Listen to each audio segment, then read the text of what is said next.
اعوذ باللہ من الشیطان الرجیم بسم اللہ الرحمن الرحیم الحمد للہ رب العالمین الصلاة والسلام علی محمد وآلہ الطاہرین سیما بقیت اللہ۔ موضوع سخن کتاب شریف لقاء اللہ ہے، اور ہم جو ہے وہ سلسلہ گفتگو میں یہاں پہنچے کہ ایک شخص جو توبہ کر چکا ہو اور اب ایک نئی پاکیزہ زندگی کا آغاز کر رہا ہو، تو اسے یہ چاہیے کہ وہ 4 چیزوں کے ساتھ اپنی مومنانہ پاکیزہ زندگی جو ہے وہ شروع کرے۔ اور وہ 4 چیزیں کیا ہیں؟ مشارطہ کرے، مراقبہ کرے، محاسبہ کرے اور معاتبہ۔ اور ہم نے پچھلے درس میں جو ہے وہ مشارطہ پر گفتگو کی تھی۔ مشارطہ کیا ہے؟ یعنی اپنے جو اعضائے خمسہ ہیں ان کو مشروط کرے، پابند کرے کہ اب وہ گناہ نہ کریں۔ آنکھ کو، کان کو، اپنی زبان کو، اسی طرح اپنے جو لمس کے اعضاء ہیں جیسے ہاتھ ہیں، پاؤں ہیں، اسی طرح جو ہے شکم ہے اور شہوات کا جو مرکز ہے جنسی اعضاء، یعنی ان اعضاء جن کے ذریعے گناہ ہوتا ہے ان اعضاء کو پابند کرنا، اسے کہتے ہیں مشارطہ۔ کہتے ہیں مومن کا دن جو ہے وہ مشارطہ سے شروع ہوتا ہے اصل میں۔ صبح جب وہ بستر سے اٹھتا ہے، سبوح قدوس رب الملائکۃ والروح، یہاں سے اس کے کلمات کا آغاز ہوتا ہے، ٹھیک ہے۔ پروردگار کو یاد کرتا ہوا سوتا ہے، یاد کرتا ہوا اٹھتا ہے۔ یہ اصل انسان کی زندگی ہے، پاکیزہ زندگی۔ اب جب صبح اٹھا، نماز شب پڑھی، نماز فجر پڑھی، تلاوت قرآن کیا، اور اس کے ساتھ ساتھ جو ہے دعائے عہد امام زمان علیہ السلام کے ساتھ ایک عہد و پیمان باندھا۔ یہ ایک طالب علم کے، ایک مومن کے روزمرہ کے اعمال ہونے چاہیے۔ اس کے بعد جو ہے وہ، چونکہ اب اس نے پورا دن گزارنا ہے، گھر میں ہیں آپ، ہاسٹل میں ہیں آپ، جہاں بھی ہیں آپ نے جو ہے بالاخرہ باہر نکلنا ہے۔ پورا دن جو ہے وہ لوگوں سے گفتگو، لین دین، معاملات، کئی مسائل اب چلیں گے۔ تو اس سب چیزوں میں شروع سے ہی اپنے اعضاء کو پابند کرنا ہے کہ خبردار رب کی نافرمانی نہیں کرنی، اور میں نے بھی نافرمانی نہیں ہونے دینی۔ اور اس طریقے سے جو ہے تمام اعضاء سے گفتگو کرنی ہے۔ یہاں ہو سکتا ہے بعض لوگ کہیں کہ یہ گفتگو لازمی ہر روز ہو۔ جب تک آپ کے اعضاء نیک کاموں کی اور گناہ نہ کرنے کی عادت نہ کر جائیں، اس وقت تک یہ تلقینات ضروری ہیں۔ اس کے بعد جب آپ سمجھ چکے ہیں کہ میری آنکھ جو ہے وہ اب پاکیزہ ہے، وہ نامحرم کی طرف نہیں اٹھتی، سامنے اگر کوئی نامحرم دیکھتے ہیں تو فوری طور پر بے اختیار آپ کی آنکھ جھک جاتی ہے۔ موبائل آپ نے کھولا اور اس کے اندر ایک غلط تصویر یا ویڈیو آ گئی، آپ فوراً اس کو بدل دیتے ہیں، آپ اس پہ ٹھہرتے ہی نہیں ہیں کہ اسے دیکھیں، بلکہ برعکس کوئی اچھا نکتہ ہے، کوئی اچھی پوسٹ ہے، کوئی اچھی ویڈیو ہے، کوئی اچھی پکچر ہے جس سے آپ کو کوئی نصیحت مل رہی ہے، اس میں کوئی دعا لکھی ہے، کوئی فرمان لکھا ہوا ہے، کوئی بزرگوں کا کوئی نکتہ لکھا ہوا ہے، تو اس پہ آپ کی نظر ٹھہرتی ہے، اور دوسرے پہ آپ کی نظر ٹھہرتی ہی یہ ہے آنکھ کی پاکیزگی۔ کان کی پاکیزگی یہ ہے کہ آپ اگر ایک محفل میں ہیں اور وہاں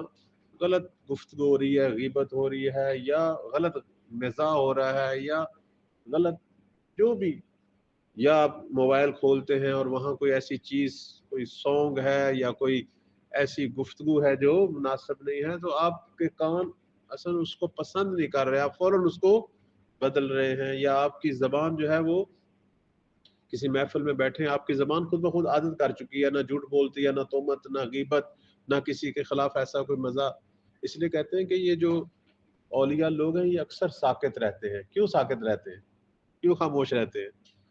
کیونکہ دنیا میں اکثر باتیں مناسب نہیں ہوتی اور وہ ان میں شریک ہی، جب کوئی اچھی بات شروع ہوتی ہے تو اس میں وہ شریک ہوتے ہیں، ورنہ سکوت، کہتے ہیں بزرگان جو ہیں اولیاء پاکیزہ لوگوں کا ایک انداز جو ہوتا ہے ان کے اندر سکوت زیادہ ہے، اور وہ صرف وہی بات کریں گے کہ جو کرنی چاہیے، ورنہ وہ ساکت رہتے ہیں اور ایسی محفلوں سے اٹھ جاتے ہیں جہاں گناہ ہو رہا ہو۔ حتیٰ میں نے بعض علماء کی زندگی عجیب دیکھی کہ بعض دفعہ علماء بیٹھتے ہیں آپس میں ایک دوسرے سے ضروری بات کر کے، باقی سکون سے بیٹھے ہیں، خاموش بیٹھے ہیں۔ لازمی نہیں ہے کہ انسان کو گفتگو کرے، تھوڑی دیر ویسے بیٹھے ہیں اور اس کے بعد خداحافظی کر کے یہی جو ایک دوسرے کے پاس آپ بیٹھے ہیں، ایک روحانی ایک تعلق ہے آپ کا لازمی، جیسے آپ ماں باپ کے پاس جا کے بیٹھ جاتے ہیں اور ان کی زیارت کرتے ہیں۔ اب وہ کوئی گفتگو کر رہے ہیں، آپ سن رہے ہیں، آپ نہیں بول رہے، صرف وہ بولتے ہیں جس سے ماں باپ کو سکون ہو، ایسی چیز نہیں بولتے جیسے جس سے ان کو دکھ ہو۔ یہ اس طرح ہونا چاہیے۔ اور آپ کو پتہ ہے یہ جو ہستیاں ہیں، یہ جو ہمارے بزرگان ہیں، جو گھر میں بوڑھے لوگ ہوتے ہیں، ان کی ایک حسرت ہوتی ہے کہ کوئی ہمارے پاس بیٹھے ہماری حد اقل باتیں ہی سن لے۔ اور آج کل کی جو جنریشن ہے اور آج کل کے جو جوان لوگ ہیں، ان کو اصل اس چیز کی پرواہ نہیں ہوتی۔ وہ کچھ بھی نہیں آپ سے مانگ رہا، تھوڑا سا آپ سے وقت مانگ رہا ہے، آپ جاتے ہیں اسے سلام دعا کر کے بیٹھ جاتے ہیں، اس کا حال پوچھ لیتے ہیں، باقی اس نے گفتگو کرنی آپ سنتے ہیں، سنتے رہیں اور بعد میں جب آپ دیکھیں کہ کافی ہو گیا اور وہ بھی تھک گئے تو ان سے اجازت لیں۔ یہی جو چند منٹ آپ جا کے ان کا درد دل، ان کی زندگی کے تجربات، ان کی کوئی پچھلے قصے کہانیاں سن لیتے ہیں، ان کو بڑا سکون مل جاتا ہے۔ لیکن آپ کا یہ چند منٹ کی قربانی نہ دینا، یہی خدمت ہے والدین کی۔ کوئی کہتا ہے جی خدمت کیا، تو یہی ہے۔ اور خبردار ان کی گفتگو میں انہیں روکنے کی کوشش یا انہیں جو ہے جھڑکنے کی یا تانا دینے کی یا کوئی زخم زبان لگانے کی، اس سے بہتر سکوت ہے۔ اور اگر آپ سمجھتے ہیں کہ اسی مقام پر میرا تبصرہ جو ہے الٹا ان کو ناراحت کر دے گا، تو آپ وہاں سکوت کو مقدم کریں، ان کے احترام میں، ان کے ادب میں۔ اور یہ جب ہم بوڑھے ہوں گے ہمیں احساس ہوگا۔ وہ کہتے ہیں جیسا کرو گے ویسا بھرو گے۔ آج ہم ان کو ٹائم دیں گے تو کل ہمارے بچے پوتے نواسے نواسیاں وہ ہمیں ٹائم دیں گے، ورنہ وہ نہیں دیں گے کبھی بھی ٹائم۔ یہ قانون ہے قدرت کا، تکوینیات کا قانون ہے کہ ہمیشہ آپ دوسروں کے لیے زحمت کریں گے تو آپ کے لیے بھی کوئی زحمت کرے گا، آپ دوسروں پہ رحم کریں گے تو آپ پر بھی کوئی رحم کرے گا۔ تو بس دیکھیں نا زبان کو اس طریقے سے۔ اور اس لیے کہتے ہیں کہ میں ایک دفعہ پڑھ رہا تھا دو بزرگ علماء کا، ظاہراً امام خمینی رحمۃ اللہ اور اسی طرح آیت اللہ گل پیغانی جو بڑے گل پیغانی تھے، کہ ایک دفعہ آئے، سلام ہوا، احوال پوچھتے ہوئے، پھر چند منٹ بیٹھے، حالت سکوت تھا، اور اس کے بعد وہ اجازت چاہیے اور وہ چلے گئے۔ تو وہ کہتے ہیں یہ سکوت بامعنی ہے، یعنی یہ وہی سکوت ہے، سکوت اولیاء، جس کے اندر بہت زیادہ کلام ہے، جس کے اندر بہت زیادہ۔ آدمی جب کسی ایک بڑے شخص کے سامنے بیٹھا ہے، سکوت میں بیٹھا ہے، تو وہ پھر بھی اس کے لیے دعاگو ہے، اس کی توفیقات کے لیے دعاگو ہے، اور اس سے روحانی فیض لے رہا ہے، اور اس کو روحانی فیض دے رہا ہے۔ سکوت ایسے نہیں ہوتا۔ تو خلاصہ یہ ہے کہ اسی طرح میں نے ہاتھ کہاں لگانا ہے، کس کے پاس چل کے جانا ہے، میرے ہاتھ سے کسی کو ضرر نہ پہنچے، کوئی گناہ آلود کام نہ ہو۔ اسی طرح جو ہے شکم میں کون سی غذا جانی ہے، سب سے مہم ترین مسئلہ کون سی۔ بعض دفعہ ہم دیکھتے ہیں کہ لوگ کہتے ہیں کہ آقا ہم گھروں میں اعمال کر رہے ہیں، مجالس کر رہے ہیں، اعمال خیر کر رہے ہیں، بہت سارے کام کر رہے ہیں، ہمارے گھر پہ علم لگا ہوا ہے، ہمارے گھر میں مجلسیں ہوتی ہیں، بڑے بڑے علماء پڑھنے آتے ہیں، ہمارے گھر کے اندر بھی حدیث قصا ہے، حدیث توسل ہے، حدیث دعائے کمیل ہے، دعائے نطبہ ہے، پتہ نہیں بہت کچھ ہوتا ہے، لیکن گھروں میں لڑائیاں ختم نہیں ہو رہی، گھر میں بے برکتی ہے، بیماریاں ختم، تو وہ سارا مسئلہ لقمے میں ہوتا ہے۔ اصل میں وہ جو مال گھر میں آ رہا ہے اور یہ جو کھا رہے ہیں وہ پاک نہیں ہے، وہ حلال نہیں ہے۔ آپ کہیں نہیں جی وہ تو بندہ جو ہے ہمارا جو کما رہا ہے وہ تو کوئی غلط کام نہیں کر رہا، وہ حلال مال کما رہا ہے، جی حلال کر رہا ہے، بظاہر حلال مال کما رہا ہے، لیکن اس کا منافع لینا ٹھیک نہیں ہے۔ آپ پتہ ہے یہ لوگ جو کاروباری لوگ ہیں جو بڑے نیک بھی ہوتے ہیں، جن کے بڑی بڑی پیشانیوں پر محراب بھی ہوتے ہیں، لیکن آپ کو یقین ہوتا ہے کہ یہ جب آپ کے ساتھ کوئی معاملہ کر رہے ہیں جھوٹ نہیں بول رہے ہوتے۔ کاروباروں میں اکثر آپ 70-80% کیا ہوتا ہے، جھوٹ ہوتا ہے زیادہ منافع لینے کے لیے۔ بس یہ ایک اہم ترین نقطہ ہے، یہ جو لوگ مال کما رہے ہیں اور زبان استعمال ہو رہی، ہاتھ پاؤں استعمال ہو رہے ہیں، اور یہ جو مال آ رہا ہے یہ کس طریقے سے آ رہا ہے، اس کے اندر جھوٹ، اگر جھوٹ کی ایک شائبہ بھی ہو تو یہ مال پاک نہیں ہے۔ اور پھر ایک چھوٹی سی مثال، اب جو گاؤں کے اندر لوگ بیٹھے ہوتے ہیں، گاؤں کے اندر سب سے بڑے مسئلے وہ جو زراعت اور زمین سے متعلق لوگ ہیں، ان کے جو جھگڑے ہوتے ہیں وہ پانی کے مسئلے میں ہوتے ہیں، ایسا ہوتا ہے نہیں ہوتا؟ اور وہاں جو ہے آپ گاؤں کی زندگی میں دیکھیں، ایک آدمی جو کسی کے چند منٹ اور 1 گھنٹہ پانی چرا لے تو وہ اسے بڑا فخر سے بیان کر رہا ہوتا ہے کہ میں نے آج بڑا کمال کیا، اور اس سے وہ اپنے لیے بہت بڑی کامیابی سمجھ رہا ہوتا ہے کہ میں نے آج اپنا پانی جو ہے کھیت کو چند منٹ زیادہ لگا لیا ہے، اور اس کو وہ اپنے دوستوں میں بیٹھ کے بڑا وہ فخر سے بیان کر رہا ہوگا۔ ایسا ہوتا نہیں ہوتا؟ حالانکہ یہ سب سے بڑی جہنم ہے جو اس نے اپنے لیے لی ہے، سب سے بڑی جہنم ہے۔ جیسے کہتے ہیں ایک بڑے صالح قسم کے شخص ایک بہت بڑے ایت اللہ کے گھر کھانا کھانے گئے، تو اس ایت اللہ نے بازار سے ظاہر چاول لیے، مرغا لیا، اس کے سب نے رکھ دیا، اس کے لیے جو ہے وہ پلاؤ پکا کے رکھ دیا۔ تو وہ جو ولی آدمی تھا اس نے وہ نہیں کھایا، اس نے کہا یہ نہیں میں کھاؤں گا، مجھے بس ایک نا آپ سادہ پانی کا کٹورا لا دیں۔ اپنے تھیلے میں سے اس نے روٹی کے ٹکڑے نکالے، اس میں بھگو کے اس نے کہا یہ آپ کے سامنے میں نے بریانی رکھی ہے، پلاؤ رکھا ہوا ہے، یہ آپ کھا نہیں رہے اور یہ روٹی کے ٹکڑے کھا رہے ہیں۔ تو اس نے کہا کہ کیا بتاؤں اب آپ کو، اس مرغے کی تو داستان جو ہے وہ رہنے دے، ذبح کرتے وقت جو ہے وہ اس نے بسم اللہ ہی،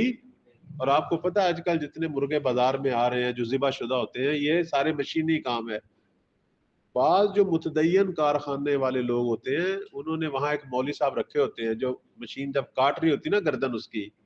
وہ اس وقت کہہ رہا ہوتا ہے بسم اللہ بسم اللہ بسم اللہ۔ ایک البتہ بعض کارخانے والوں نے علماء رکھے ہوتے ہیں اور طالب علموں کو لے جاتے ہیں اور ان کو دیتے ہیں روزانہ کا، اس کا کام صرف یہی ہے کہ جب وہ چھری پھیر رہی ہوتی ہے نا مشینیں، اس وقت اب دیکھو نا ہزاروں مرغوں کو چھری پھرنی ہے۔ اب وہ ہمارے جو پاکستان اور انڈیا میں ایک روٹین کے جو کسائی ہوتے ہیں وہ سسٹم یہاں نہیں ہے، صنعتی دنیا میں انہوں نے زندہ مرغوں کو لٹکایا ہوتا ہے، وہ ترتیب سے آ رہا تھے اور آگے سے ایک تیز دھار آلہ ہوتا ہے جو ان کے سر کاٹ رہا ہوتا ہے، ٹھیک ہے؟ اس وقت ایک شخص کا کھڑا ہونا ضروری ہے وہاں کہ جب وہ آلہ پھرے تو وہ کیا کہے، بسم اللہ، اللہ کا نام لے، اور اگر وہ شخص کھڑا نہ ہو تو یہ سارے حرام ہو رہے ہیں۔ اب وہ جو شخص کھڑا ہے اس کو ظاہر ہے ماہانہ پیسے دینے ہوتے ہیں، بعض کارخانے والے یہ لوگ رکھتے ہیں اور بعض یہ نہیں رکھتے، اور یہ اس لیے بہت بڑا مسئلہ ہے، شبہ ہو جاتا ہے۔ دوسری جو بات ہے، یہ جو ہمارے پاک و ہند کے اندر جو رواج ہے، کسائی جو ہے وہ مرغی پکڑ کر ذبح کر آتا ہے، بعض دفعہ وہ بھی توجہ نہیں کرتا ہے، بس اسے چھری مارنے کی جلدی ہوتی ہے بھی زبان سے بسم اللہ۔ آپ کبھی غور کریں بس اوقات وہ بسم اللہ وغیرہ نہیں پڑھتے، وہاں کہنا پڑتا ہے کہ بھائی بسم اللہ پڑھو ورنہ میں یہ نہیں خریدوں گا، میرے سامنے ذبح کر اور بسم اللہ پڑھ، اور اگر وہ نہیں پڑھتا بے شک نہ خریدیں، آپ اسے چھوڑ دیں جو کہ وہ نجس ہو چکا۔ تو وہ جو ولی گئے کسی ایت اللہ کے گھر، انہوں نے کہا کہ یہ جو مرغے والی تو داستان چھوڑیں، یہ تو ذبح ہوتے وقت بسم اللہ ہی نہیں پڑھی گئی تھی، یہ جو چاولوں والی داستان ہے میں یہ آپ کو سناتا ہوں۔ یہ جس شخص نے اپنے کھیت میں یہ چاول اگائے تھے اس نے ایک بار اپنے ہمسائے کا پانی چند منٹ زیادہ لگایا تھا جس کی وجہ سے اس کی ساری فصل نجس ہے، جب تک اس سے معافی نہ مانگے یا اس کو اس کا پانی اتنا واپس نہ کرے یا حد اقل اس کا دل راضی نہ کرے، اس کو پتہ نہیں ہے ہمسائے کو، لیکن اللہ کو تو پتہ ہے، نتیجتاً اس کی یہ فصل حرام ہے۔ آپ لوگ کھائیں چونکہ آپ لوگوں کے لیے جائز، آپ کو پتہ نہیں، لیکن میں جو ولی خدا ہوں جو حقائق کو سمجھتا ہوں، مجھ پہ کہتے ہیں آنکھ دیکھی حرام چیز تو نہیں نہ کھانی چاہیے، پتہ نہیں ہے وہ علیحدہ بات ہے، لہذا انہوں نے نہیں کھایا۔ اب آپ غور فرمائیں کہ یہ جو گاؤں دیہاتوں کے اندر لوگ پانی چراتے ہیں وہ اپنی طرف سے اسے فتح سمجھتے ہیں لیکن اپنے حلال مال کو حرام کر بیٹھتے ہیں، حلال مال کو۔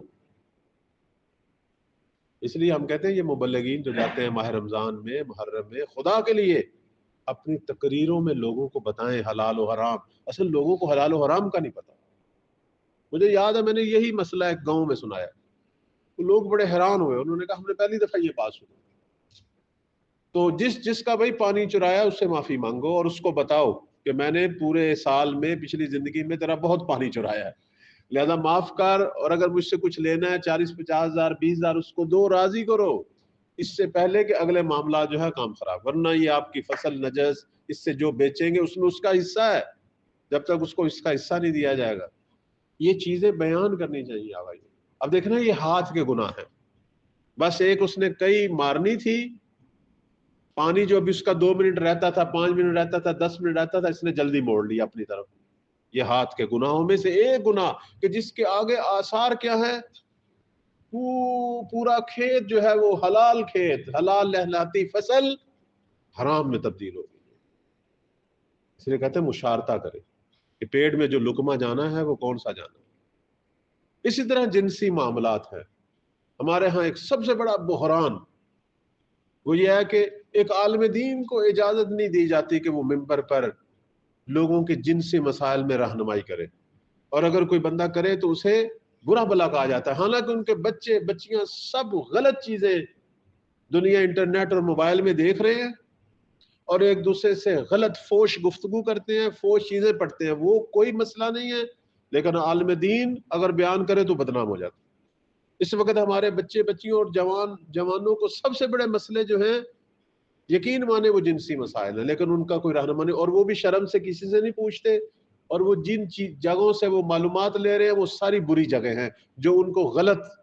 راہوں پر لے جا رہی ہیں۔ اسی وجہ سے جنسی مسائل کے اندر غلط کاریاں کیوں بڑھ رہی ہیں، حتیٰ کنوارے بچے بچیاں ناپاک ہو گئے ہیں۔ یعنی اب گھروں میں واقعاً ایسا بچہ بچی کہ جو پاک ہو، وہ ڈھونڈنا وہ ایسے ہی ہے چراغ لے کے جو ہے، لیکن بہت مشکل ہو گیا ہے، کیونکہ ان کے ذہن آلودہ ہو چکے ہیں، پتہ نہیں وہ کیا کیا دیکھ رہے ہیں نیٹ میں، اور پھر کیا کیا ظلم اپنے اوپر کر چکے ہیں یا کروا چکے ہیں، وہ تو پتہ نہیں ہے۔ بعض دفعہ لوگ کہتے ہیں جی ماں باپ کو نہیں پتا، باقی پورے محلے کو پتا ہوتا ہے کہ یہ لڑکی کیسی ہے، لڑکا کیسا ہے، ہاں اس کے اپنے گھر والوں کو نہیں پتا ہوتا، یا نہیں پتا ہوتا یا وہ نہیں سننا چاہتے، مسئلہ یہ بھی ہے، اگر کوئی انہیں سنائے تو فوراً لڑائی شروع ہو جاتی ہے، بات جو ہے وہ پھر کہاں سے کہاں، آج کل یہ مسئلہ ہے۔ اور علماء کرام جو ہیں اس میں اپنے وظائف ادا کریں،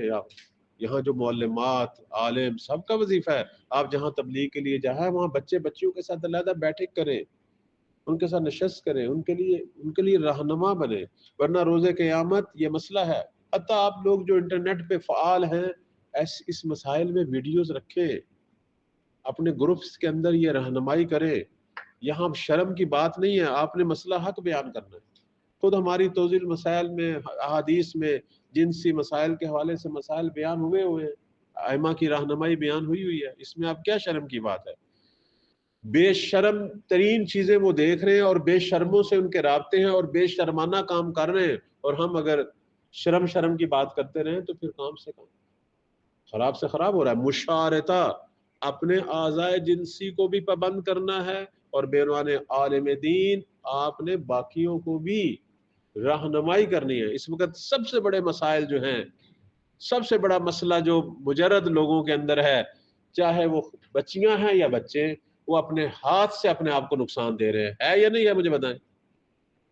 سب سے بڑا مسئلہ ہے، حتیٰ بچیوں میں۔ یہ جو لفظ استمنا میں کہہ رہا ہوں، یہ ذمہ داری سے کہہ رہا ہوں، مجرد طالب علم ہوں، مجرد اسکول یونیورسٹی کے لڑکے ہوں یا لڑکیاں ہوں،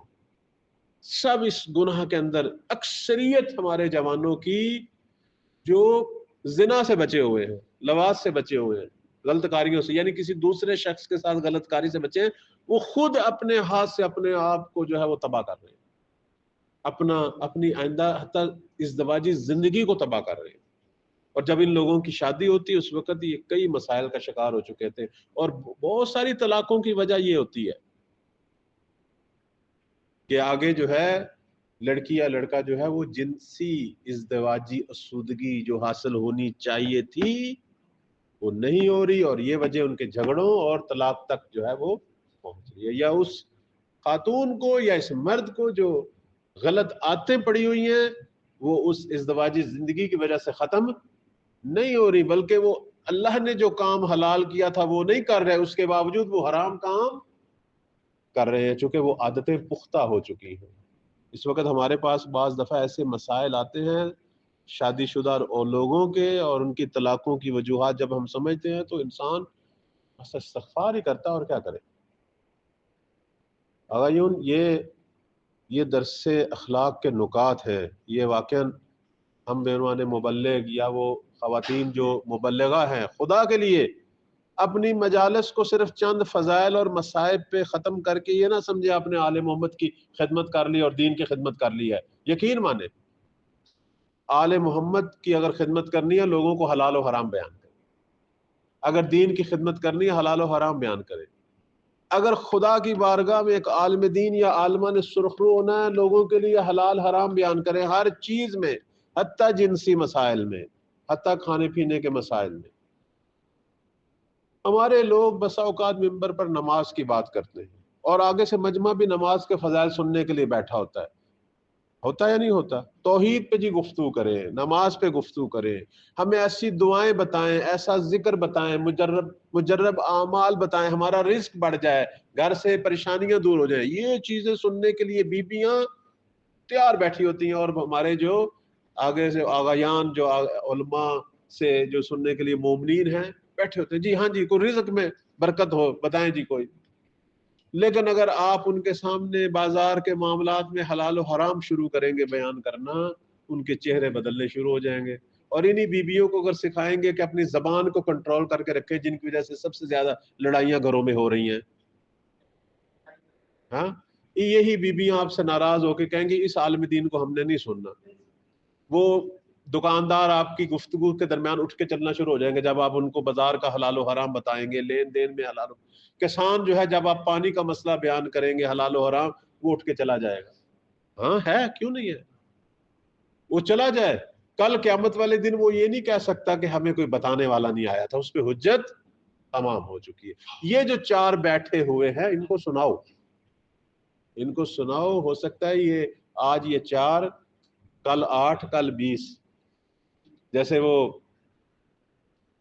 آج تو کتاب سے میں پڑھ ہی نہیں رہا، واقعات جو ہیں وہ آ رہے ہیں ذہن میں۔ علامہ اختر عباس نجفی رحمت اللہ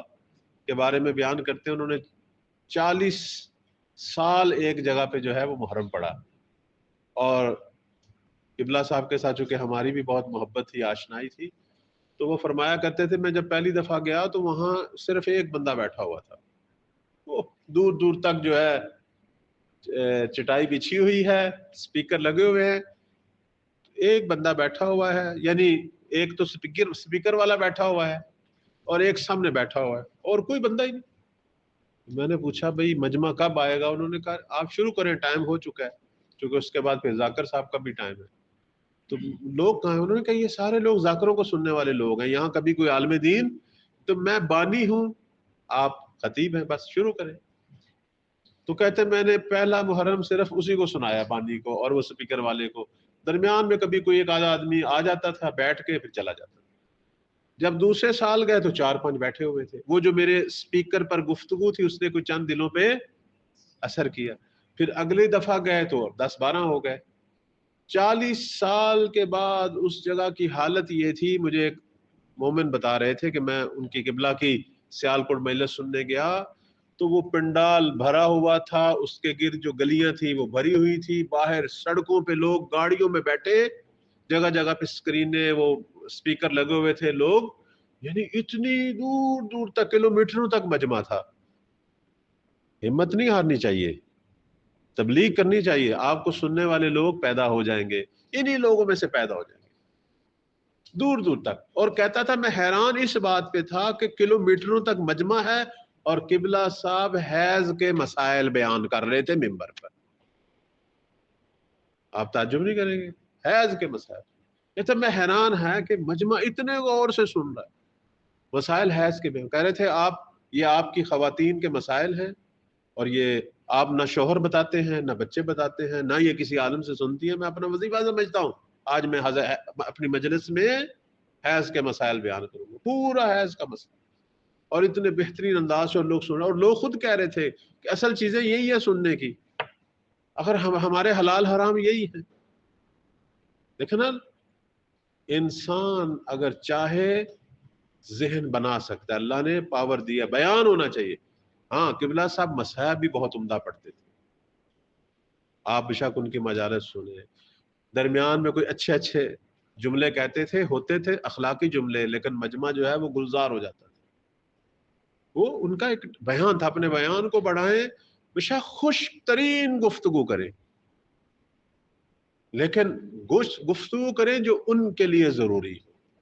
ان کی سمجھ میں بھی آ رہی ہو. ایسی خوش گفتگو جو ان کے سروں کے اوپر سے گزر رہی ہے اس کا کوئی فائدہ نہیں. تو آبشاہ کا علامہ اختر عباس رحمۃ اللہ علیہ کی تقاریر ہوں گی یوٹیوب پر، سنیں ان کا انداز سنیں، بہت اچھا تھا. مختلف علماء کا بیان سنیں، علامہ نکن کا بیان سنیں، مولانا محمد سنفی صاحب کا بیان سنیں، بزرگان کا بیان سنیں، آپ کو اندازہ ہوگا فن بیان. تاریخ میں بڑے بڑے ہمارے ایسے ایسے حافظ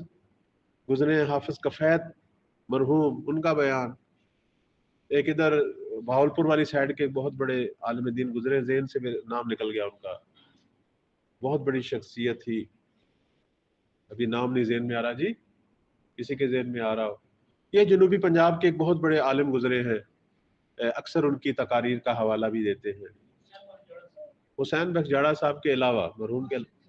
ہاں نہیں عالم دین تھے، بہاولپور کے تھے،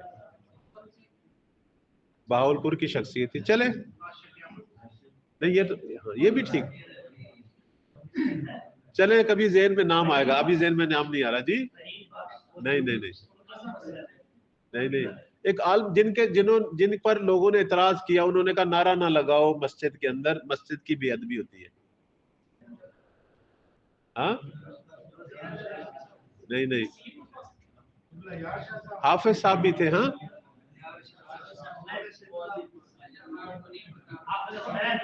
نہیں ان کے بہاولپور کے تھے. اب میرے ذہن سے نام نکل گیا ان کا، شاید کبھی یاد آیا آپ کو بتاؤں گا. میں کئی جگہوں پہ گیا ہوں، ان کے بارے میں نے سنا، لوگ بتاتے ہیں کہ وہ قبلہ صاحب آتے تھے، اب پتہ نہیں ذہن سے کیوں نام نکل گیا ہے، وہ کہتے ہیں وہ قبلہ صاحب آتے تھے تو ہم مجمع شروع سے ہی منتظر ہوتا تھا ان کا، اور نیٹ پہ بھی میں نے مجلسیں ان کی دیکھی ہیں. تو آپ کے ایک دفعہ سارے مخالف ہو گئے ان کے، کیوں؟ مسجد میں مجلس تھی تو انہوں نے نعرہ لگانے سے منع کر دیا. انہوں نے کہا مسجد کے آداب میں سے ایک ادب ہے کہ بلند آواز سے، وہ خود تو یہ جو آپ اونچی اونچی آواز سے نعرے لگا رہے ہیں، نعرہ ذکر علی عبادہ ہے، لیکن مسجد میں احترام کریں، امام بارگاہ کا اور مسئلہ ہے. تو اب اس پہ تھوڑا سا لوگ ان سے ناراض ہو گئے. اب دیکھیں نا، میں عرض کر رہا ہوں کہ ورنہ وہ بہت بلا کے بہترین مبلغ اور خطیب تھے. تو عرض خدمت یہ ہے کہ یہ ساری باتیں اس عنوان سے ہے آغایون، کہ انسان کو تقریر کرتے وقت، اب آپ سب مبلغین ہیں اور ظاہر مبلغات بھی سنیں گی اس بات کو، کہ ہمارا صرف وظیفہ یہ نہیں ہے کہ ہم فضائل اور مصائب پہ اکتفا کریں، لوگوں کی جو ضرورت ہے وہ بیان کریں، احکام بیان کریں، حلال و حرام بیان کریں، ہاں فضائل بھی بیان کریں، مصائب بھی بیان کریں، لیکن احکام شریعہ ضرور بیان کریں. ہر روز ایک خاص موضوع کے احکام شریعہ جو ہے وہ لوگوں میں، تاکہ وہ کچھ لے کے اٹھے، آپ سے جو ہے وہ کچھ نہ کچھ جو ہے وہ لے کے اٹھے. بالاخر عالم دین جو ہے اس کے لیے سخت ہے. تو پس مشارطہ کے بعد اگلا مرحلہ ہے مراقبہ. آج ہم نے اصل میں یہ پڑھنا تھا کہ جب آپ نے صبح مشارطہ کیا تو پورا دن جو ہے مراقبہ کریں، اپنے اعضاء پہ نظر رکھیں، اپنی آنکھ، اپنے کان، جو لقمہ آپ کھا رہے ہیں اس پہ، خلاصہ ہر چیز پہ نظر رکھیں، اپنے اعضاء کے استعمال پہ نظر رکھیں. شیطان تو نہیں استعمال کروا رہا، نفس تو نہیں استعمال کر، رحمانیت کے زیر اثر استعمال ہو، پروردگار کے زیر نظر استعمال ہو، اس پہ نظر رکھیں. اور اگر کہیں آپ محسوس کر رہے ہیں کہ میری گرفت اپنے اعضاء پہ ختم ہو رہی ہے اور اعضاء میری بات نہیں مان رہے، نفس کے زیر اثر زیادہ جا رہے ہیں، اٹھ کے حرم چلے جائیں. یہ یہاں کے لوگوں کو ایک بہت بڑی سہولت ہے. اب سمجھ آ گیا فلسفہ حرم جانے کا؟ حرم چلے جائیں، وہاں محل نزول ملائکہ ہے، وہاں محل نزول برکات ہے، کچھ دیر حرم کے پاس۔ اور وہ لوگ جن کو حرم کی توفیق نہیں ہے، مثلا دور ہیں اور شہروں میں، قرآن کھولیں، باوضو ہو قرآن کھولیں، آیات قرآن کی تلاوت شروع کر دیں۔ قرآن امام ہے ہمارا، حجت صامت ہے، امام ہے۔ سجدے میں گر جائیں، پروردگار سے توفیق مانگیں۔ اب یہاں میں ایک واقعہ آپ کو سنانا چاہتا تھا علامہ امینی رحمت اللہ کا، حرم کے حوالے سے، انشاءاللہ آئندہ درس میں سنائیں گے، کیونکہ آدھا گھنٹہ ہو چکا ہے ہماری گفتگو کو، اور یہ مجھے یاد کروائیے گا آئندہ درس میں۔ پروردگار کی بارگاہ میں دعا ہے، پروردگارہ ہم سب معمولی سے طالب علم ہیں، گناہ گار ہیں، ہمارے اعضاء، ہماری آنکھیں، کان، ہماری زبان، ہمارے ہاتھ پاؤں، شکم آلودہ ہے پروردگار۔ خدایا ہمیں حقیقی معنوں میں توبہ کی توفیق عطا فرما، ہمیں توبہ نصوح کرنے کی توفیق عطا فرما۔ ہمیں توبہ کے بعد جس طرح ایک مومن کی سالکانہ عارفانہ زندگی ہے، ولایت کے زیر نظر، ولی اللہ القامل کے زیر نظر، خدایا ہمیں وہ زندگی طیبہ عطا فرما۔ پروردگارہ ہمیں محمد و آل محمد کے خیمہ میں، اور آج خیمہ امام زمان بپا ہے، اس خیمہ میں